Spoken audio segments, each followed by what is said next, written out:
Let's talk about Aang and Katara and the growth and evolution of their relationship. As you might have seen from some of my other videos, I am not the most passionate fan of the Aang and Katara relationship, but I do think it is important to try to be fair and honest and look at this relationship from a thoughtful and hopefully mostly positive light. I am a big fan of the Victorian writer Matthew Arnold, and he is always advocating for the importance of acknowledging the limitation of your perspective, whatever it is, whatever beliefs and values you might have. They're always going to be limited and incomplete because the world is vast and convoluted and complex. Whatever positions you might hold, it's important to understand that while they may be strong and right in some way, they might be limited and narrow, and that's important to consider other perspectives. So let's talk about Aang and Katara. They meet in the first episode of the series, and Aang seems to fall in love with her almost instantly. He wakes up and he sees her, and she's clearly quite beautiful to him. And from that point onward, he's always trying to look at her or impress her. A good example of that is in the fourth episode of the show, The Warriors of Kyoshi, in which Aang tries to perform this little trick to draw Katara's attention, but Katara is not particularly interested, and thus he attempts then to attract the attention of a bunch of girls in the village, Kyoshi village, by performing little tricks for them, and they are enamored with him because he is the Avatar. He does not particularly care about these girls, but he is using them to make Katara feel jealous because he wants her to pay attention to him because he has a major crush on her. And that's really what it starts out as, a crush on Aang's side. Katara seems to have developed affections for him later. She's certainly considerate toward him. She cares about him a lot. She considers him family, but she does not start off seeing him in a romantic light. The first major shippy episode, for lack of a better term, is The Fortune Teller, episode 114, in which Katara is obsessed with a fortune teller in a village, into which they stop, and she starts using the fortune teller for everything to try to determine her entire life. This is not the healthiest attitude, and it eventually leads to her suffering a bit because of her rather monomaniac obsession with fortune telling. But she is particularly interested in her love life, her future husband. Episodes like this really demonstrate that Katara is still a teenager. She's still 14, even though she can act so much older sometimes. The fortune teller tells her that he will be someone who is a very powerful bender. Aang constantly tries to draw Katara's attention throughout this episode and does not succeed. Katara, at the start of the episode, explicitly says that she sees him as a sweet friend like she sees Momo, which is kind of devastating for Aang to hear. But by the end of the episode, Sokka makes an offhand remark that Aang is quite a powerful bender, and Katara quietly notes that he is and starts thinking about the fortune teller's prophecy for her. This is the first time I think that we see Katara even start to think about Aang in a romantic light. Moving forward throughout the course of the show, there are a lot of very close and tender moments between the two of them. A lot of these moments are not explicitly romantic. One who is a major fan of this pairing could read them in a romantic light, but they are not innately romantic or even necessarily moments that, in my personal opinion, lend themselves particularly well to a romantic reading. Such as, for instance, when Aang abandons the group during the desert episode 211 after the kidnapping of Appa. Aang is in grief. He has lost his very close friend, and yet he abandons his other friends. This is one of the worst things Aang does in the series, in my personal view. And he erupts in pure rage at the end of the episode, causing great harm to the Sandbenders, one of whom helped kidnap Appa. Katara is the one who calms him down. It is a very sweet and haunting moment. I personally don't read this as necessarily romantic, though one could. And then the next episode, at the Serpent's Pass, 212, Aang is very cold and distant.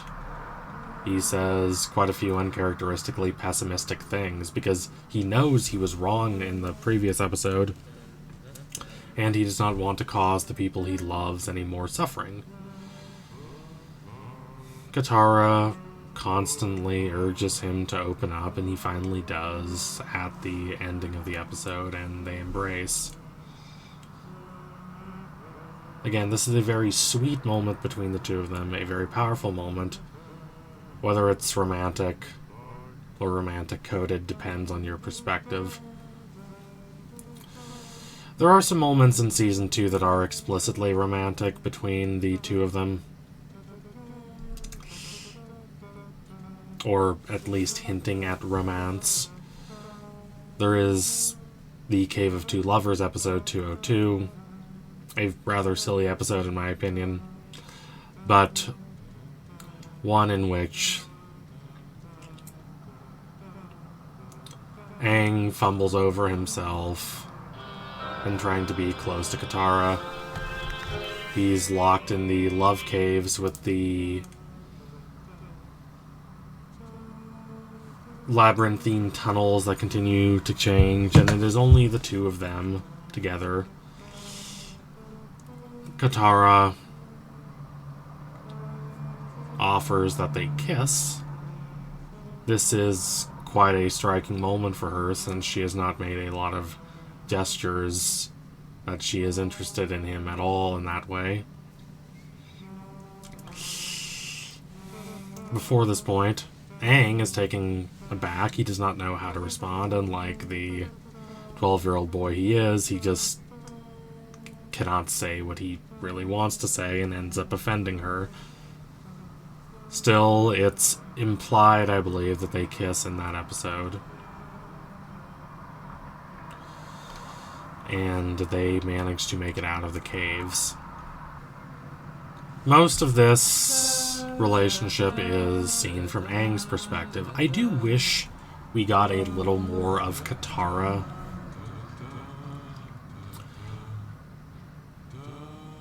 In regards to what she thought about the relationship, in regards to her feelings about Aang. There are a few hints, but they often only occur in the explicitly shippy episodes. as opposed to Aang's feelings for Katara, which are very consistent and very strong throughout the series. And I think that these feelings as a whole are mostly good for Aang. He knows that at the start he's younger and less mature than Katara. He does not want her to think of him as a kid. And I'm not saying that he only tries to mature in order to win Katara's affections. That would be reductive as a reading of the show, but that is certainly a component. Katara helps guide him. She helps inspire him to grow as a person, as a leader of the world. He is just a dorky kid. He stops being so petty and petulant throughout the show. He's not a bad kid necessarily, but he is a kid, and over the course of the show, he starts to become more responsible, starts to become more mature, and at least a bit more considerate of Katara. And it's worth noting that that's when Katara becomes more interested in him. One of my favorite moments between the two is in the Headband, episode 302, where Aang, despite being very evidently a kid in some ways, since he is assuming the role of a Fire Nation school kid, is a bit more grown up.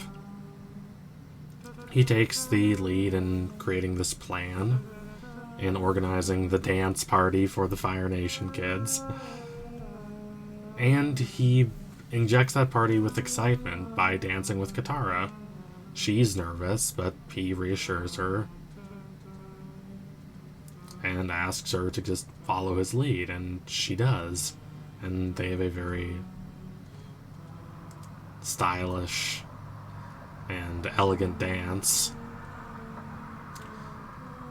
based largely on their bending moves.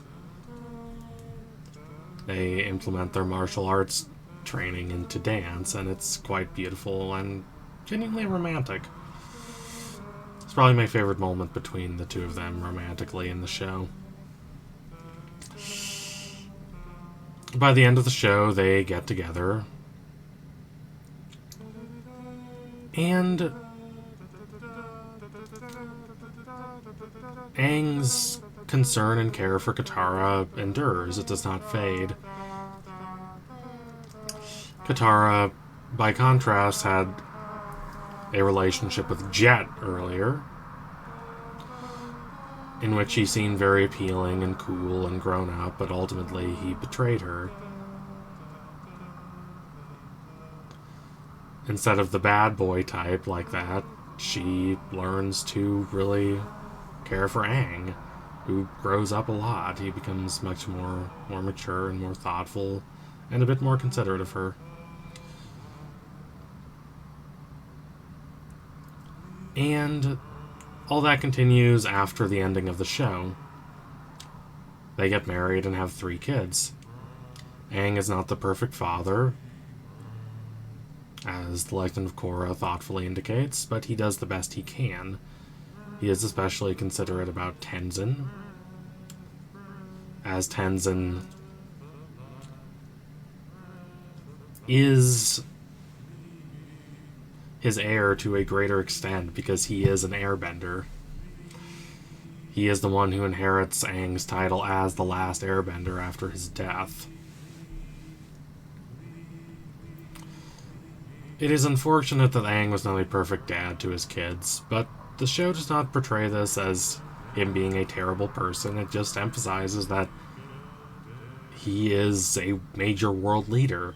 He has a lot of time that must be spent doing important missions for the world, and that leaves him with less time for his family, and what time he does have is often dedicated to Tenzin. All this is not perfect and ideal, but it's very reasonable, and I like that the Legend of Korra was willing to go into those complexities. Aang remains true to Katara. There is a moment in The Promise in which he is deeply concerned about the future of his relationship with Katara, because he is possessed by the belief that the four nations should be four. They should be separate. Everyone should live in their own nations and own cultures.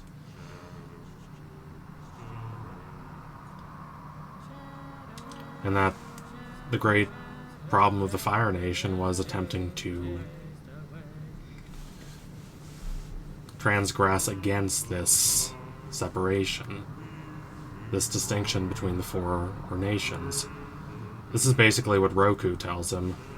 But honestly, there are a lot of very retrograde components to that idea. It can be very regressive, and it prevents people from living together, sometimes even falling in love and getting married, starting a family. Aang is ultimately able to overcome those doubts and commit to this genuinely intermixing, multicultural world. And he is passionately able to commit to Katara too. He's not a perfect person, but his deep affection for Katara is never in doubt throughout the show and beyond. So anyway, thank you all for watching. If you liked what you saw today, don't forget to like, comment, and subscribe. Donate to my Patreon if you can, if you want to see more videos like this before anyone else. It's good to do a video about the Aang and Katara pairing, even though I've criticized in the past, and really try to look at that pairing from a more positive light and from a more generous perspective. But anyway, tune in soon for my next analysis. Will be coming soon. That I promise you. Thank you all again. Adios, comrades.